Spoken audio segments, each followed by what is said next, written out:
Man, I've been sitting up here talking this whole time, reading this book and thinking I'm live at the same time. I didn't hit the live broadcast button. Lord,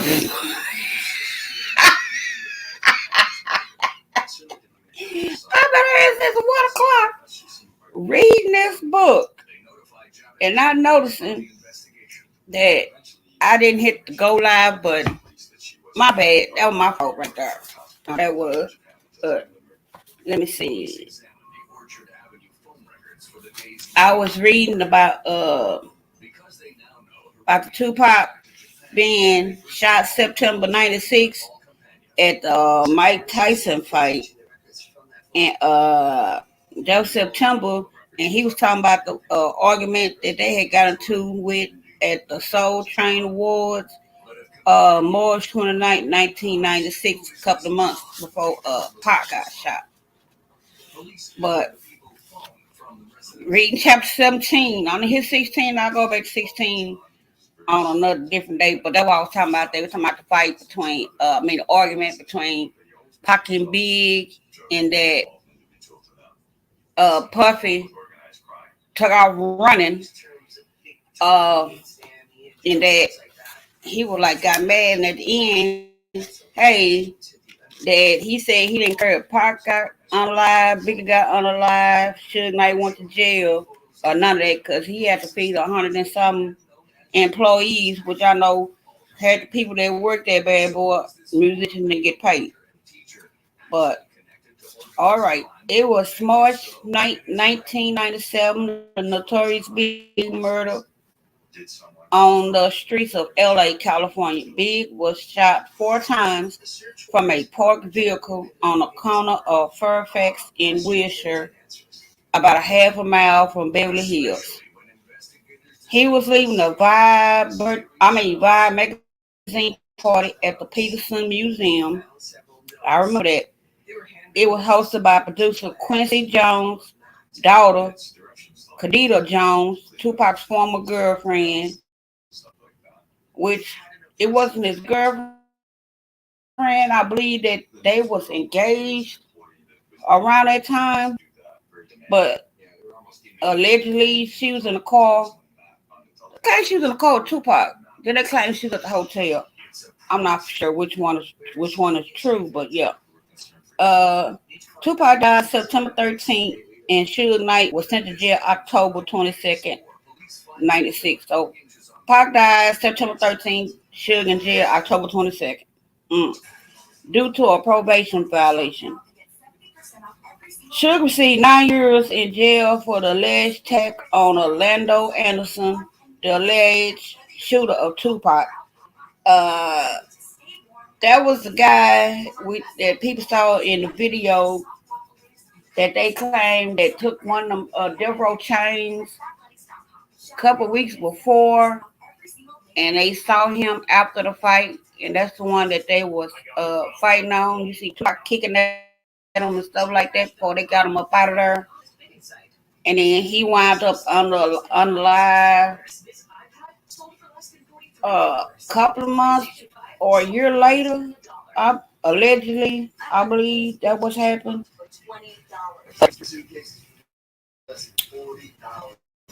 The shooter Tupac on March 9th, '97, the death of Big ended the curse that Pac spoke into existence. Was this self-fulfilling prophecy? It was almost a year after the last Soul Train Awards when he uttered that he didn't give a F if Pac or Big died.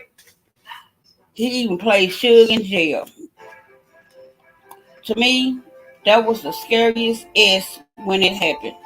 Didn't his grandparents teach him that old school proverb, boy, watch what you say out your mouth, because what you might, because you might get what you're asking for. Y'all don't heard that before, too. Could this be elaborate scheme Puff once heard in one of the executive meetings? There were a lot of things happening in the business as a bodyguard if I listen closely. Hey y'all, hello. If I listen close, I will get first-hand information not shared with the public. It was always good to act if you're not interested or don't understand. People will talk freely about S because they feel like you don't understand or that there's nothing you can do about it. Hearing I don't give a F if Big got to die didn't resonate until that night that he did. It was March 8th, 97, around 9. I was in a limousine headed to Andre Harrell's California home. I had to accept the job of coming back to Cali when two people who I respected said you couldn't pay them to come, especially Wolf. Even though there were a few like me with their own contract, Wolf had the last say on what down and the Bad Boy security. When Kirk Burroughs, the president of Bad Boys, informed me that Puff wanted me to travel with him to California, it was the last place I wanted to go. After that last Soul Train fiasco, I knew all possible things could transpire. If we went back to Cali, like one of the big songs somebody got to unalive, Kirk Burroughs, the Soul Train Awards were big were presenting an award. Also was a recording studio, a video shoot, and a few business meetings that Puff had scheduled. No parties, no clubs. I was assured that we will be as discreet as possible. Woo, child. I knew it would be hard, but I was willing to take that chance if all our hitters were in place. So the first call I got off the phone with Kirk was to Wolf. I want to know how deep we were going, and Wolf always had that laid back, smooth disposition when we spoke. He was told, well, he was wanting to tell me to start dressing at the doors at puff parties. Wonder what kind of parties them was. I could taste the players for large sums of cash. Wolf knew I was calling him before I opened my mouth. Did he have a crystal ball, or was he sitting next to Mama Mentigo? Man, I'm not going. Huh? I replied, I'm not going to Cali. That's why you calling, right? I responded, yeah, but why you're not going? Wolf said, Gene, I'm not going to tell you how to make your money. Puff is not going to Cali. Prepared. So I'm not going. Wolf further explained that he asked Puffy to pay for those two tour buses for him and his team to provide extra security. Puff declined and refused to pay any extra security, which was strange. I told Wolf that Kirk had texted me and his name was on it. I'm not going out there unless we are right. He was a real gangsta type dude that would do his dirt with one or two hitters. Hearing him being security minded should have told me something more about this trip. I know that's right. If your head security don't want to go, someone should have said something wasn't gonna be right out there. He must have known that there wouldn't be anything right about being in California. It was a week before the show award, and Big was on set shooting Hypnotized video. Hmm. They was in a parking garage and a drop top Benz when I made it on set in Cali. Big D Rock and Lil C's has been out in Cali a few weeks before I arrived. I was taken direct to the video shoot as soon as I landed. On the set, there were three other security and Paul Alford. These men were called militiamen. They were very professional and on point with their military style protection. Hmm. These guys understood the severity of what we're facing in California. Even with this type of security, we were still 8 to 10 men, I guess, short. I called Kirk to see if they were going to hire any more security. I walked back onto the set. Big was having a smoke break. He was smoking a Newport. I always thought he smoked cigars. Also taking up that bad habit of smoking. I pulled the cigarettes out of my pocket and D-Rock yelled, yo, Gene, Big. Gene got a box of Newports. Big was sitting in the car. Puff reviewed the film from the previous tapes. Big and Junior Mafia were fanning for one of my Newports. They had their own cigarettes, but the ones they were smoking came in salt packs. A totally different taste. Here I'm thinking all Newports taste the same. But yo, Gene, let me get a Newport. I was happy to tell him no. I ain't giving you nothing. Laughing at the same time. And then D-Rock said, oh, you not giving my man a cigarette? Nope. And there it is. They're about to start up the next scene with the motorcycle chase. I remember the boat chase in that video. Okay, I'll give you a cigarette if you tell me what's up with all these chasing scenes. Who chasing you? Big said N-word. That's fake child support lawyers trying to get the money.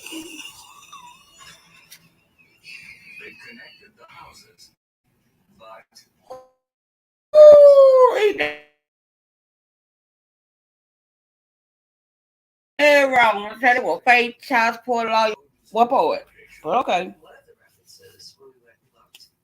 Everybody bust out laughing as I shook my head. This dude always had some slick S to say. I threw him a half pack of cigarettes. Big and I had a relationship. Big always gave me the S that he and D-Rock didn't from the clothing and shoe companies. It was cool. I could give to my cats on the block or the parolees who being released from prison. My phone rang as soon as Puff and Big Hit screaming they seen it's done. She's the party promoter and producer. Yo, is this Big Gene? The voice said, vest up. Then the phone dropped. I immediately called Dawn back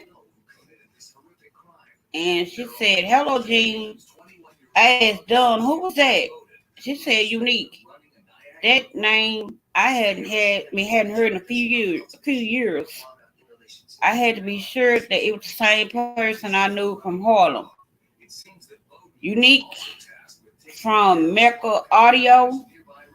She she confirmed that it was the same person. He was one the same. He was calling to warn me not to go to California. Unique was trying to forewarn Puff and Big that there was a bounty on their heads.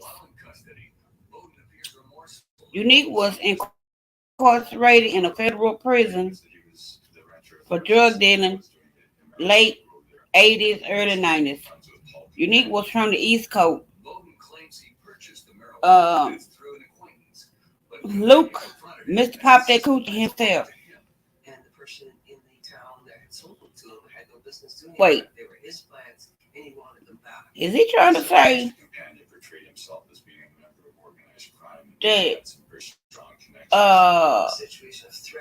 Unique was Luke? What you talking about? All the women love him, and he was like Apple, but on steroids, doing his run as a street. So I guess he went from selling drugs to rapping. There was no fun with him while in Harlem, being the owner of one of the top hip hop clubs at Club 2000. No, can't be, cause but now he's serving life in custody of the feds with kingpin status. An altercation with a fellow inmate from the West Coast over the beat from Bad Boy and Death Row will provide him with information he needed to warn us. He gave the info to Dunn and she gave it to me. Based on our past relationship, I just knew she told him too. As soon as I got the phone, my first call was to Kirk. I told him everything that Dunn told me and that it was permanent to have more security. I call you back, and I sat there waiting for him to call back, looking around thinking that being vexed up ain't going to be enough. We need manpower more as a deterrent. How the hell I'm going to get out of Cali without manpower? Wolf was right. Puff didn't come out here right. Some is riding in Denmark. I finally received a call back. Mr. Bad Boy himself, second to Puff, Kirk stated that he couldn't assist in getting me more security because Puff refused to pay for the detail. Sounds suspect. Kirk began to tell me how safe we should be. It was his understanding that this trip would be low key as possible. He didn't understand that Puff was turning the key in every door he could find. Puff and I were all over Cali. The only time there was extra security was when Big was filming a video. There were three extra security people on the set protecting him. They were former military. High profile security personnel strictly about their business. Therefore, to avoid any casualty, they hired mercenaries. While Puff and Big on set, they they took complete control over the way security was placed. They were extremely shocked that we were out of California with only two security personnel.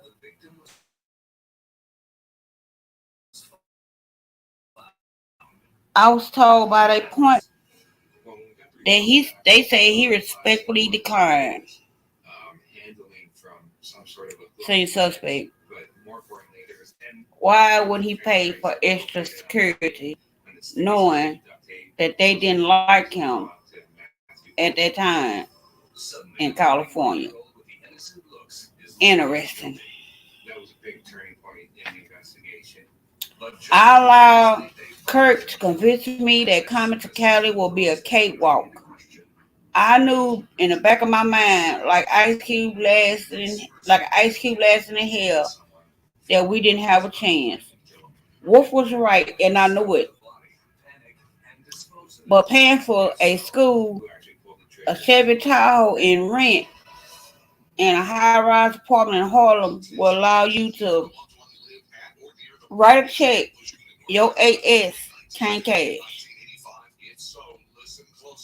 Little did I know, at the time, they only wanted their daddy more than any gift that money could buy. With them on my mind, taking every safety caution on to me, I had to tell the next person that could offer assistance in getting us back to New York safely. I called Chaz. He was not a bit surprised about anything. He was a gentleman's gentleman, a gangster. Did much happen in the underworld that he wasn't privileged to. Nothing happened to in New York that could escape him. In Cali, he was the closest person to Big. I haven't seen much of Lil C's. I ain't heard too much about him either. I wouldn't have that kind of conversation with him anyway. Mm, mm. We would have nothing but bad luck if we didn't respect our elders, or especially our parents. When a child disrespects their parents, their days are few. I heard that too before. A son who respects his elders will have long days. I was aware of that danger. Mm, mm. Um, D Rock and I celebrate our birthday with a shopping spree. My birthday was October 16th and his was October 14th. Libras. Yeah. I don't like them either. I soon found out that our scales didn't tip the same. It had to be the Jamaican animal. Mm. After my conversation with Big in the Winnebago during the last scene of Hypnotized, I knew more about his life than I cared to. He told me that Money L was sleeping with Lil Kim behind his back. But wasn't he sleeping with Lil Kim behind fake back? Make that make sense. But okay. Whew. This reminded me of the rumors of Big Meech, Demetrius, and Maserati, Rick Carter. Both men in the same crew were allegedly tangled up with the same woman. This inward loose lips put me in a situation where now I'm confronting Big and Puff in the studio. It was clear to me that D Rock's word as a man was like a prop dollar. Looks real, but you can't spend it. Big most likely knows all the underhanded stuff due to D Rock. About 15 minutes after we engaged in our conversation, D Rock shook my hand and gave me his word. He portrayed his honor as a man and started burning Big ear with information.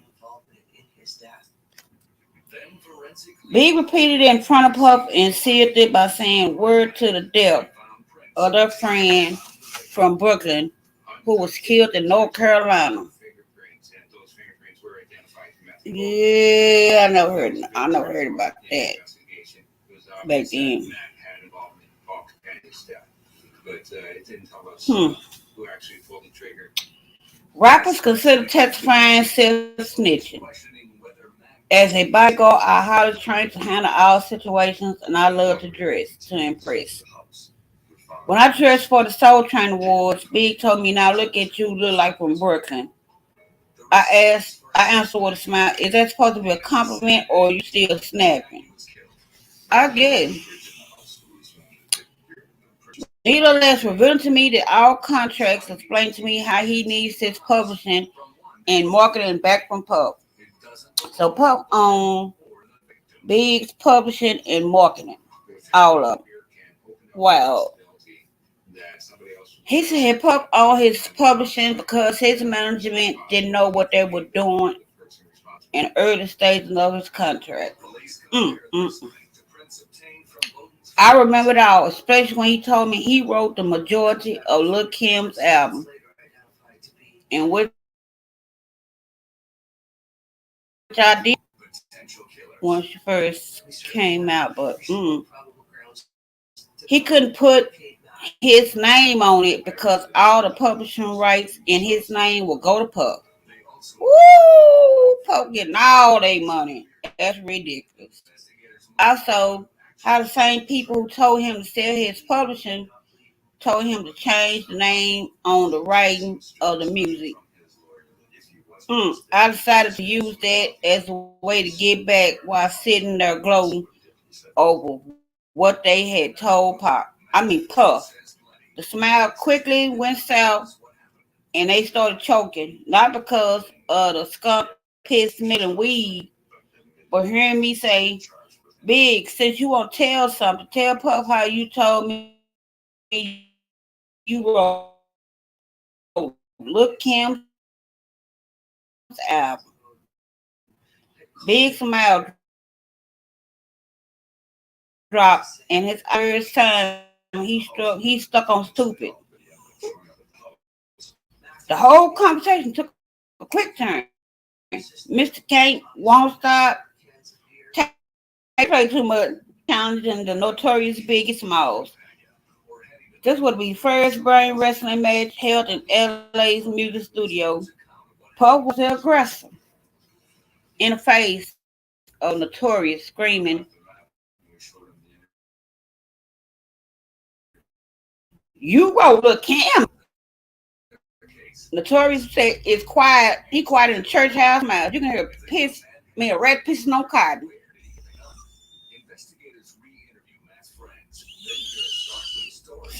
Oh, they play too much, man.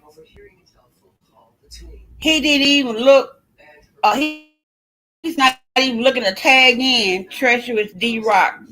He couldn't even find comfort in Charlie, Baltimore. Oh, she was there. The Puff was badgering the notorious one in this match. Size didn't matter. Puff only needed to hear notorious utter the words yes. I wrote Lil Kim's album. Not a word from this huge man standing 6'2", maybe a quarter of an inch bigger. Puff showed his dominance. Biggest smile showed that he was no match for Puff. As Puff began to level back, saying, "You wrote a Kim album. Take that, take that." I don't know. Then take that sound suspect. Tell me you wrote the song. Take that. Did you write Lil Kim's album? Notorious Big stood firm but reared in his battle and failed to speak a word, shaking his head back and forth in disbelief. Ain't no way in hell you gonna be in my face hollering at me. Ain't no way in hell. Cause the first thing I'm like, who you thought you was what? Who you talking to? Oh, you must thought one of your kids. Oh, you got me bent all the way. Hey, you better get out my face. I don't play games like that. So who you is? But hey, Virgo. He answered for the first time, now showing signs of like, now, Diddy. I was there to witness one of the greatest rappers get shut down where he couldn't speak a word. Now the ball was in my court. Puff was leaving the room, and no, he didn't give me a bounce pass. He definitely didn't tag me in. I took it upon myself to let Big know the same thing that makes you laugh is the same thing that makes you cry. Find somebody else to play with.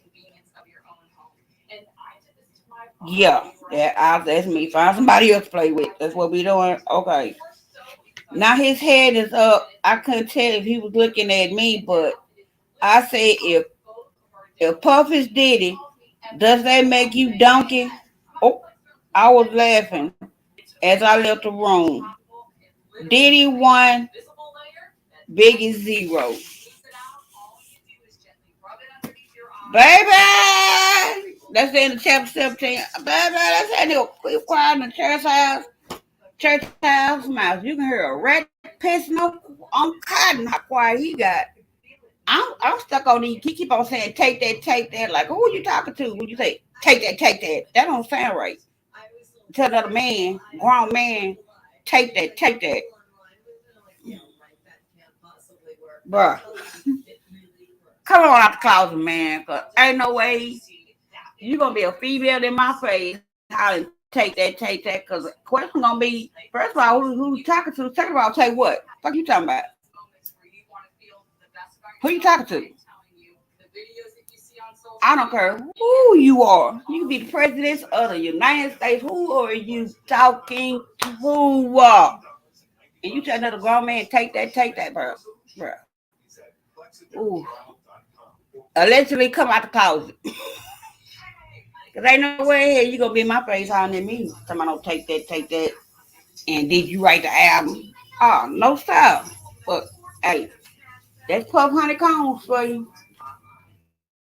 Son out suspect out here in these streets. But hey, they telling. I think they were saying some type of programming back then on TV. I don't know if it was on TV or some documentary they had back in them nineties. I remember that Tupac and Biggie beef and what they was having, and I think Biggie's mom had said that the beef that was in between them two, it was Pac had told Big that he just trying to make some money, which I don't know. Allegedly, he said that. I'm not sure, but that's what Big's mom had said, and that it wasn't like two, like these rappers, like they put Cardi against Nicki, the bars versus who. Cardi B fans are.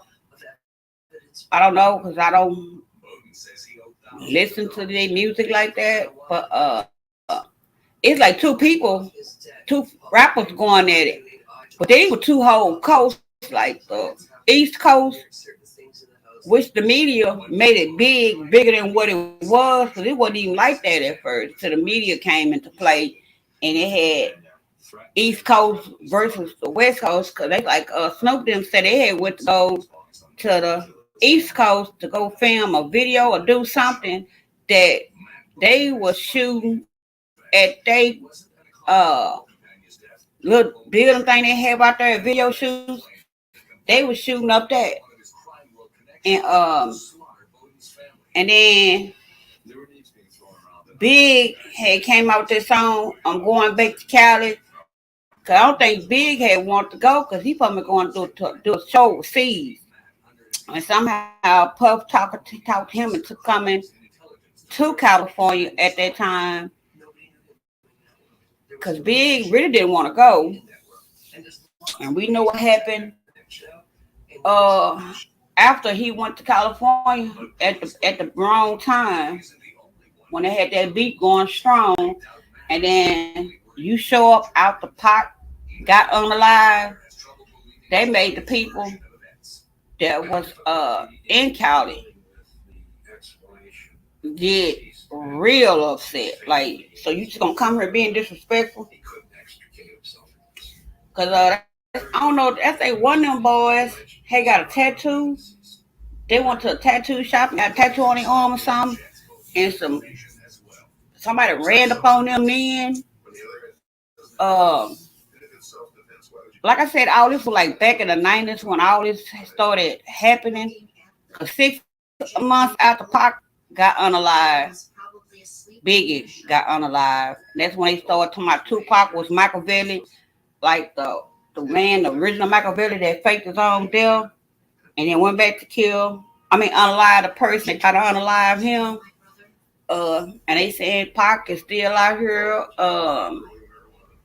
But back in the 90s, I remember that Pac went to go meet this young man that was in the hospital that had dying of HIV.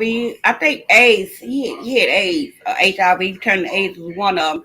And they said whoever that young man was looked exactly like Pac twin. Not the one that boy that played in that movie, Tupac movie. He kind of favored him, but they said well, this person would look just like him. And whatever happened to after Pac was unalive, that Pac family or Pac paid that boy, but they was paying that boy family because they said after that he got cremated real fast. And the rumor was allegedly back in the 90s that whoever that boy that looked like Pac was actually one whose body they had at the morgue or whatever, and they had to hear him burn that body before any test was done on that person. That was the rumor back in the 90s, allegedly. I don't know how true that is, but I remember them talking about that. Um, as far as who said that, uh,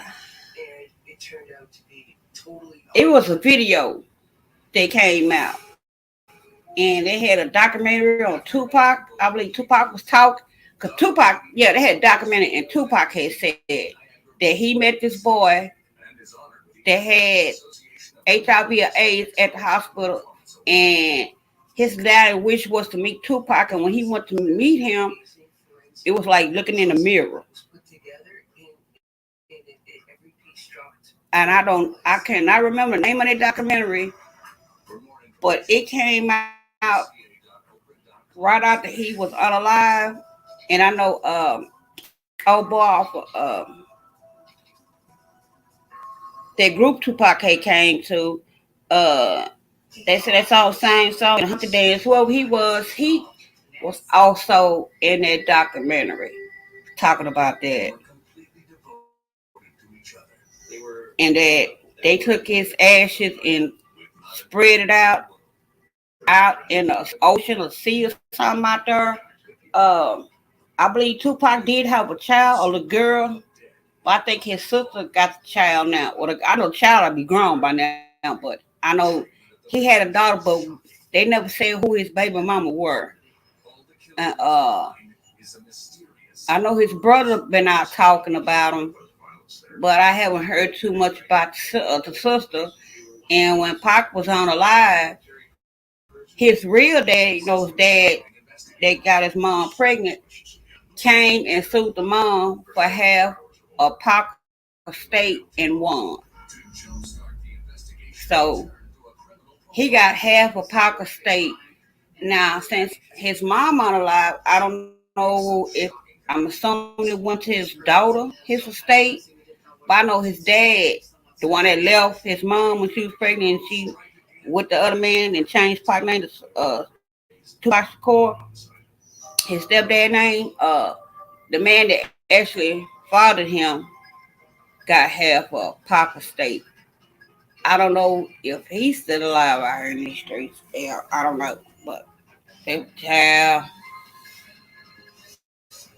But yeah, and they said that when that last picture they claimed it's the last picture he took, and if you look at that picture, there's no keys in that car, no key in that ignition. Did they have push start back there? They ain't tell us about on that BMW, which I doubt. And in the windshield, you don't see no lights. It's dark. Now you telling me he was on the strip in Las Vegas and a car stopped at a light, but you don't see no other lights flashing, no other brake, no lights beaming on his car, no reflection, no keys in that car. Nah, I don't believe that. I don't believe that was the last picture took before he got unalive on that strip. How was that possible? And I'm like, nobody ever thought about that. They ever pay attention to that picture? Like, where the keys at? That was supposed to be in the car they driving. Where the lights at? That reflects off your windshield. Like everybody driving in the city or downtown anywhere, it's lights on buildings. You're gonna see reflecting off your windshield in your car. You don't see none of that, but that's the last picture he took. Yeah, okay. I don't believe that. And it like they took that picture, but it wasn't on that day. They probably took it early that night before he drove off, but ain't no way that's the picture he took at a stoplight. There's no way. I don't believe that. So I said, child, I'm gonna go dig into deep to see exactly about that picture, but I'll come back probably another day because I went and bought this book, The Bodyguard, uh, Mr. Love, take that. Uh, I got this book and it's interesting. It's funny to me. It's funny. I'm a Virgo. Everything amusing to me. But I'm gonna read another chapter out of this book because I'm going towards the end. You know, I'm the type person. Forget the beginning. I want to get to the good part about Biggie, but then I'm gonna go back and start, reading about Puff and Kim. 'Cause I believe he said he got Kim talking about Kim in this book also. Uh, the lady that had Puff Daddy, all the kids with Puffy. Uh, I'm about to go back and find out what chapter she in. So next time I read it, I most likely read about her after I read the last chapter about what happened by Biggie being unalive and what happened. I guess when they went to the hospital or whatever followed, I'll probably read that. I'll come back tomorrow. What's tomorrow, Sunday? Yeah, I'll probably come back tomorrow and read that. Now, y'all want me to read about Kim first before I get to the end of the book? Let me know. Cause they talking about he talking about he was in Dallas with Deion Sanders. Yeah. Yeah, I really don't care. Uh, let's see. They ever come to Dallas in the 90s? If they did, I wasn't really uh I would say a bad boy fan like that. I like the biggie. I like the fake. 'Cause I was like, okay, they got a female and total. I like the total and the Kim, she was okay rapping and Foxy and stuff like that. But as far as like the rest of them, not really. Now Tupac, I like Tupac. I listen to his records and CDs all the time. I did like Tupac, cause he went from Black Panther, keep your head up until he got with Del Rose, started talking about all this killing and stuff. Like, sir. Can we go back to the keep your head up? Uh, when you was out in there talking about then allegedly he was talking about getting out the Illuminati peoples and that Quincy Jones asked to sleep with him and he was engaged to Quincy Jones' daughter at that time. Allegedly he asked him, he told him no. And that's when they say he was smart to be unalive. Cause I noticed back then he was like writing a lot of songs, trying to get all the albums out that he was on that contract. And once he got that, he was hollering deuces. But he fucking running Death Row East. He was gonna run Death Row East with some I believe some East Coast rappers that's supposed to be coming on to that record label. And I gotta look that up, see who exactly they were. But they was some well known rappers back then that he's doing Bad Boy East. I'm not Bad Boy. Uh, Suge Knight them. Death Row East. He been doing Death Row East with some New York rappers. When he got on the live. I'm trying to figure out they saying that Hope is getting unalive by the Nation of Islam, allegedly, or Muslims. They both got unalive by. Like I said, this all happened like around the 90s. Hell, was in my man Pac, same age, except he was born in June. I mean, I think he born in what, June? And I came August that same year. So yeah, we'd have been the same age, except he about a month and a half older than me. So like in the late 20s when he became alive, I was about the same age as him. I had just turned whatever I was, 20 whatever. When he got out in September, I just turned 25, 6, 4, 5, 6 a month before. I mean, a couple days before he got on alive out there, 5, 6 days before. Yeah, but oh God, talk about that there. But y'all, I'll catch y'all tomorrow about 1 o'clock. Thank y'all for coming out.